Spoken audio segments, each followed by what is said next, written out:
out comes this little Mexican guy running for his life like there's no tomorrow. And right behind him is this great big Mexican guy with about a 14-inch knife in his hand, homemade knife, shank. And the kid runs, and he ends up hitting the fence posts, and up there, bounces off, and the guy runs up and stabs him a number of times, 8, 10 times. Throws the knife down, throws his hands up. Because we got gunners. Now, I don't know about British prisons, but in California prisons, you have gunners. And no, I haven't got that here. And They haven't got that over here. Yeah, and they've got mini 14s, which shoot the 223 round, which is the same thing the M16 had. And they've got these, and they've got a 38, and they've got a 12-gauge shotgun that shoots a bird shot type stuff. And they often have block guns which shot big wooden blocks up. And this happened so quickly, the gunner in the tower couldn't lock and load, which is unusual. And so the guards all rush out. Well, as soon as this happened, the queen, the girl, fell out. And the sergeant, without breaking a beat, goes, and as you notice here at Old Folsom State Penitentiary, we have unscheduled extracurricular activities happen anytime. And then he looks at me and the other guy, because we're on both sides of it, says, hey, you two, pick your girlfriend up and bring her inside. So we had to pick this one up and take her. Passed out. They had to actually take medical. I mean, just completely smoothed out. Yeah, so we went in there and they do what they call 103B card, which tells everybody everything about you, where you're from, county you're from, what your crimes are, how much time you're doing, if you have any affiliations, blah, blah, blah, blah.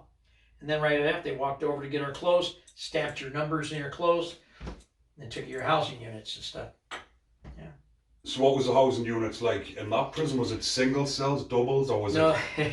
I don't imagine it was many single cells. Well, was it? Part of Fish Row it was single celled on Fish Row initially. Was that when you first That's went? when you first go in. But all the cells in building 1 is 5 tiers high. It's double-sided, so there's 4 blocks, yeah. A, B, C, and D.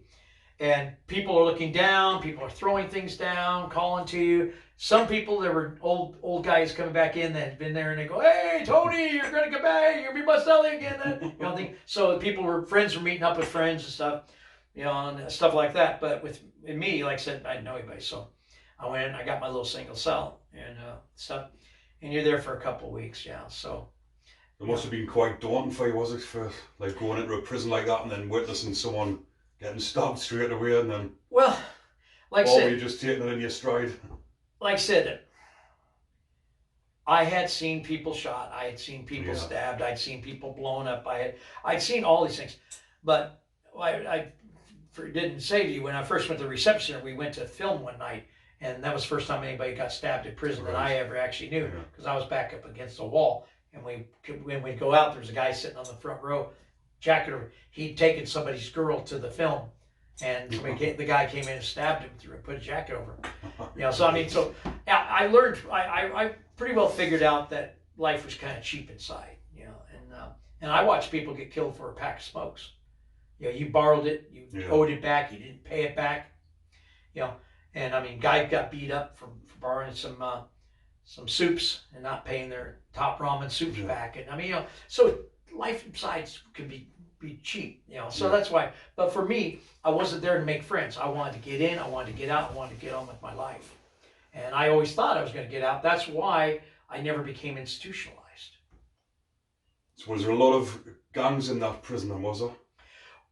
Well, the guards had the guns on the gun. Gangs, I mean. Oh, gangs. Oh, yeah. Sorry, gangs. Yeah. My Geordie accent. There were a lot of gangs. Yeah. Well, there were, because you had the different Mexican gangs. Mostly at that time, you had your Northerners and Southerners. Funny enough, Folsom is in the northern part of the state. Yet Northerners weren't allowed to go there because the Southerners wouldn't let them. Right. They kind of controlled it. Then you had your whites, and when I got in there was a lot of bikers, and so a lot of the bikers weren't a part of the white gang, so they were listed as white. They kind of hung out, but there were some that got pulled in, and one of the things is that at that time with the Aryan Brotherhood and stuff, if you were a patch holder biker on the street and they got you in their grip, first thing to do is make you cover up your patch, cross out your patch. Well, if you cross out your patch, you can't go back. And so there was some guy, and that's why I'm saying it was kind of a weird thing. But one of the stories I'd learned in the Caribbean County Jail was about when Sonny Barger was at Folsom, there was a half dozen angels with him and stuff. There was a time when the AB had approached him and told him, look, we want to use your brothers as frontline warriors going on against the blacks here. And Sonny told him, ain't our problem. It's not an angel problem. And the guy tried to threaten Sonny by telling him, look, we can kill any of your brothers anytime we want. And Sonny, being Sonny, looked him in the eye and said, you know what? That's true. But you realize that I can put the word out to over 30,000 Hells Angels worldwide, plus hundreds of associate and affiliate clubs, and we can cut down and kill every one of your fucking families. Because you ain't nothing out there on the streets. In here, you may think you're something out there. And at that point in time, somebody went, click. Yeah, our families who bring us our stuff in are, how far do we want to take this? So they went, we're good, and they left it. So, I mean, they kind of, so what do you say, So was there like a superior race or superior gang in the prisons that controlled all the drugs? Or, no. Or did they all, like the gangs that were dealing drugs, did they stay with their own race? Or no. It, well, this is the thing. Different gangs were where you got different drugs from. So they all had like their little niches and stuff. Like, sort of. But see, here's part of where I ran into the problem with my mindset with the white gangs, where they're saying, we're white supremacists, we're white power, we're the top notch thing, we're better than everybody else and stuff. And then they would tell people that, well, if you're sitting at a table with other races, because they'd make you sit, forward to a table and just coming through a chow line, you might get with it. If a black guy said, here, you want my cake? I don't want the cake. You can't take it off if you're one of the white guys, because you're touching something that was on a black man's tray. That doesn't mean that the black man in the back didn't put that on the tray, first off. But at the same time, the shot callers and the leaders and all the guys of this other group are buying drugs that came out of another race's butt. So you're not allowed to eat something that was put on a tray by who knows who, but you're okay to use the drugs that came out of another man's butt of another race. I mean, does that make any sense to you? It doesn't make any sense. sense. See, that's why, this is why I had this problem when people are saying, well, you can't talk to that guy, you can't talk to that guy, but I'm going to use the drugs he just gave me. Huh? And my thing was that because I had a bike shop, I dealt with a lot of people in different clubs. There was a black club out in Fresno called the Unknown Riders. I knew a lot of them. They used to come get parts from me. And so I was never the racist person. So I talked to people of different, and I've had people go, oh, well, you got a Confederate flag on your patch. Yeah, well, that just to me tells people they don't really know a whole lot about the history to begin with, or think about patches. Club patches, I mean, no true Hell's Angel believes that they are an angel from hell. No member of the pagan club means that everybody has to be a pagan. Not all banditos are out there being bandits. That's not the part of it. Is the shock factor, part of the different thing. But with our club, when we use the idea of Confederate, it's the idea that the same thing as the word union. You are a group of. So in essence, our club was a group of devils. We used the word Confederate because we were pissed off at the U.S. government, and this was the symbolism that was the opposite. But if people know their history, they know that slavery was done under the stars and stripes of the Union before the Confederate ever existed. The Confederacy came in 1859 and was gone by 1865. So 6 years that there was a Confederacy. And slavery was still going on after that. And then you had indentured servitude going on after that. And the civil rights didn't come into effect until 1965. All of that under the stars and stripes. So, get your mind right. Let's go with play this differently. But anyway, so with me, I'll tell people it's real simple. It's my club, and that I stand by my club. But black clubs didn't have a problem with my patch. Yeah. So all about like the gangs and that and the drugs and stuff. So what type of drugs was there in prison? Was there a... Pretty much anything you could get. You could get LSD, you could get marijuana, you could get hash, you could get heroin, you could get cocaine, you could get methamphetamines, and then guys would mix stuff together. And the interesting thing was a lot of the powder drugs coming in, you don't know how often it got stepped on the streets before it got there. And then it'd come into prison, and guys would step on it with using Destinex foot powder or fruit fresh, which they used in the kitchen to sprinkle on fruit to make it last a few days longer. And you could always tell somebody who had done drugs that had the fruit fresh because their breath would smell like formaldehyde, right? Because that was what part of what was doing to keep it. Yeah, so I mean, no, it was all controlled. I mean, in that respect. But like the deal was, I didn't do drugs on the streets. I wasn't going to drink homemade Pruno in prison because guys are making this out who God only knows what. I didn't smoke cigarettes or I didn't gamble, and I didn't mess around with the homosexuals, the punks as they called it.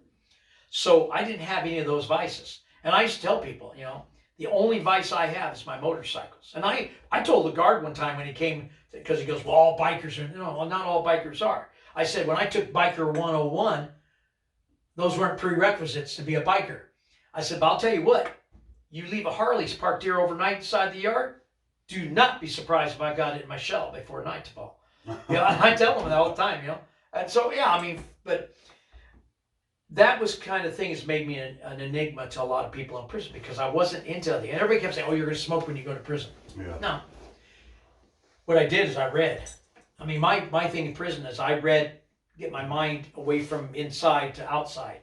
And, I probably...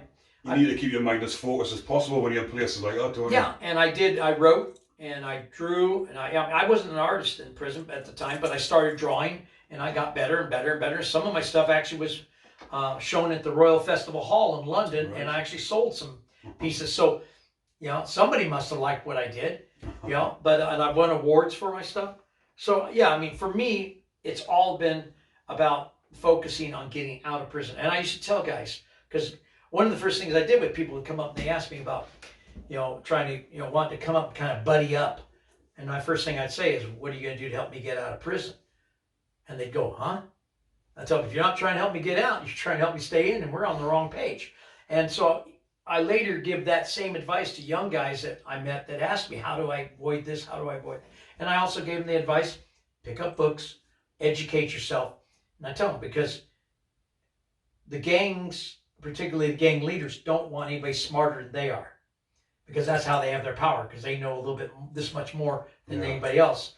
And so they can be something they're not. But because most of the gang leaders I met were not the toughest guys in the gang. Yeah.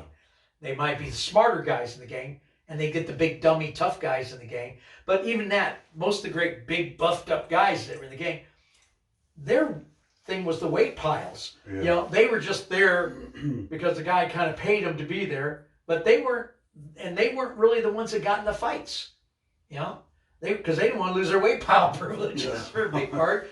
And the weight pile for some people were very much, but the person you had to be most scared about and leery of and were most likely to have a problem with were the little squirrely drug addicts. Yeah. The tweakers. Do anything for the next fix. They do anything for the next fix. To see them over here. Yeah, and they would tend to run in packs. They'd be like I used to say, they were like little packs of ferrets, because they always had their twitchy look. See, and that's what you could do. You watch them and you could see where they were looking, who they were looking to go do. So. What I've noticed, or what I've seen on documentaries and even films and that, the difference, like with UK prisons in the US, there seems to be a lot of rapes and homosexuality, where over in the prisons here it doesn't really happen as much. Yeah. But when you watch documentaries and that, it seems to be accepted in them prisons. Is that right? Or well, I wouldn't say it's accepted. I would say that they use it as a punishment. Well, it's used as a punishment. It's used as a kind of a power thing. But see, you got to understand, you guys got PlayStations over here. We aren't allowed to have those. I mean, we did. They just started to allow the guys to get a gaming thing, a little tablet with a few games and stuff on it, just a year before I got released. Up till then, you didn't have that stuff. And I told the guards when they did, I said, if you guys had done that 20 years ago, you wouldn't have nearly the problems because the guys have been sitting in their cells doing this all day long. They wouldn't even bother going out to the yard. So, but again, the interesting thing is that those kind of things happen within races generally. Right. there were a few occasions that I know of that one race sold a person to another race for a debt, you know, and things. But it probably wasn't as prevalent as it might seem in the documentaries, but it was something that did happen, you know. And so when you say he got sold for another gun, how do you? yeah, they tell him, we owe you this $200 drug debt, so you get to have him for 4 days, you know, just don't ruin him, that type of thing, that type of thing, and I mean it did, and and that's why the idea is you don't borrow in prison, because I mean, if you ever saw the Glass House film, No, I've not seen that. well, if you ever get a chance, see the film called The Glass House. It was a Truman Capote book turned into a thing, and had a guy named Vic Morrow. You probably don't know, but he's from a TV series called Combat. But he's the white guy, and he's doing it a long time. He's the head shot caller, and a young kid, long blonde-haired kid comes in, and at the kids, he goes, "Anything I can get you?" He goes, "Oh, I'd love a guitar." Well, the kid goes back and finds candy bars and a guitar, and he walks in and he says, I can get anything I want in prison but a woman. And then they have this issue, and then he has the guy raped by bodybuilders, and then, and it's that kind of the scenario type situation. That's why you don't get in debts. You don't borrow. And like I said, though I lent to people, that you don't normally you don't borrow or lend. But my thing was I eventually built some friendships, and we, did interact with each other, but it was more because we choose to, not because it was a pressured. So over here as well, they have like sex offenders are known as nonces. I don't know if you've heard that term before. I've heard the term. I didn't know what it meant. Do you know what the term nonce actually stands for? If you take like the letters, it stands for not on normal courtyard exercise, which means when the screws were going round unlocking the pads, if it had nonce outside the pad, it means they're not on normal courtyard exercise. Yeah. So it became the derogatory name nonce for like sex offenders. Are those kept separate? Yeah, and have they got like their own name, like a? Well, that was the thing. Okay, this is the thing. You had, when I first went in, they had originally you had Soledad had the PHU, which was Protective Housing Unit. Okay, unlike the security housing, you shoot. Right. It's food. They're the food. But anyway, so you did have certain sex offenders and certain high notoriety people kept in those. In the PHU, that's eventually where Charlie Manson went when he couldn't walk a line any longer. But that's where Suran is. That was where Juan Corona was. That's where those kind of things like that. But what ended up happening is we started getting so many people in trouble because they started making PHU yards, and they were guys who got drug debts and had to get off the line, they were protective custody, had to get off the line. Yeah. Well, CDC initially you get on trouble at Folsom, so they'd send you to San Quentin. Whether you get in trouble at San Quentin, they'd send you here. Well, the problem is inmates transfer to these different prisons, so they bring the word, And there was, like guys who were, got nicknames like, pincushion because they got stabbed so many times, so many different prisons for owing debts. But you got the guys who want to drop out of gangs. Then you have the guys who PC up because they're scared because they're young and all that. But they usually have to get in some kind of trouble and get hurt before the guards would do that. You have some that were older guys that just no longer could move fast enough to do anything. And then you'd have the homosexuals, and then you'd have the rapists and the pedophiles, and they group them all together. And you could be housed with one of these. You don't know who you're going to get housed with that way. But what ended up happening is with gangs, they got so many dropouts from so many gangs, they started forming their own PC gangs. And it's like, wait a minute, you jumped out of a gang, and now you're starting a gang, so you can victimize these other people that you're in the same PC with. So they go to victimize them, and and initially what would happen is if you PC'd up, you had to tell on the gang. And so if you were out of Aryan Brother, you told them the Aryan Brother guys, you tell them BGF, you tell them BGF, all that.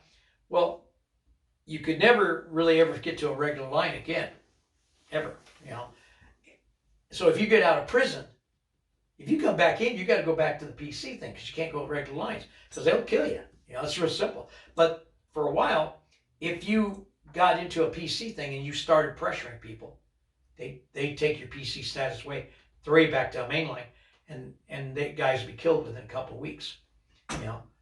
And so I mean, so they knew what would really happen, you know. So you know. So how long were you there before you moved on to? Was it San Quentin you went to? Well, I was supposed to go to San Quentin initially, but San Quentin was closed to intake, so I went to Folsom. I was at Folsom for about 6-7 months. And then San Quentin opened up, and because that's where I was supposed to go, they booted me right over. I was there about 9 months, and they had a massive riot at DVI, Dual Vocational Institution, which is known as Gladiator School. And it used to be they kept the people under 30 there. Right. You know, younger guys. But they just had a massive riot. It was like 1,000 people in the yard. And they, you know, so they decided, well, we're going to fix this. We're going to bring older guys down and bring younger guys up here, and this is going to resolve everything. You know. Well, I explained to them I wasn't put in prison to be a babysitter. You're going to send me down and deal with a bunch of youngsters. And I got down there, and that's when I first got into my first little other issues with different people, because there were a lot of youngsters trying to make names for themselves. That's when I got to really do the bodybuilding thing, and I went for the 300-pound club. And that's when I had the first fight with the Islander shot caller, who, like I said, handed me my ass, but not before I broke his jaw. You know? I mean, I'm serious, you know. But yeah, it just gets on and on and on like that. So. Was it a lot more violent in that prison? It was. Because I think that San Quentin's more, it's heard of more, isn't it? Well, you hear of San Quentin, Folsom more, but they became level 2s over time. Right. But the problem was, you get sent to San Quentin, and now it's a level 2, but you want to be tough because you're at San Quentin. So now you feel you've got to go do something just so you could say you did something at San Quentin. Right. You know? And is that the prison Johnny Cash went into? Yeah. Well, he didn't when he went to Folsom. Folsom. And then he did the San Quentin thing. That's why he did songs at both places. Yeah. You know, did you ever see him? I didn't see him. It was before my time. But here's the thing about Folsom. I knew some of the guys who had been there during the thing, and I've seen stuff, and I've seen the guys I know in the thing. Right. Well, one of the things Johnny Cash did at Folsom was he threw out some harmonicas to the guys in the prison, right? One of the guys I knew has been kicking himself in the butt forever, because at the time he got one of the harmonicas. Be worth a fortune, wouldn't it? And a few months later, he traded it for some Snicker bars. Get a lot of Snicker bars with it now, wouldn't you? Yeah. I mean, it's the idea, you know, and he had the photograph of him catching it. All right. Yeah, and he had that, and I went him to the harmonica. He goes, "Oh, the guy I sold it to for the things, later transferred somewhere else and told somebody that he had one of the ones, and they killed him for it. And I don't know where it is now." Well, that's maybe not what you want to run around going, Crazy, yeah. Yeah. So I mean, it's like, I'll give you an idea. We have a thing called the Greystone Chapel there at Folsom, and Johnny Cash does a song called the Greystone Chapel, which was written by an inmate at Folsom. Gave it to him at the concert when he came in, and he wrote it and did it into a song, right? Well, in the Greystone Chapel, there's above the back of the chapel where the priest stands and does all the service, they have the Last Supper up there, and it was painted by inmate. Everybody in the picture are convicted murderers. All the apostles, he did, and then his face is down here in the folds of the tablecloth. He's got his face painted, but all were other than Christ, all the rest were convicted murderers that he knew on the line. So I mean, it was one of those little.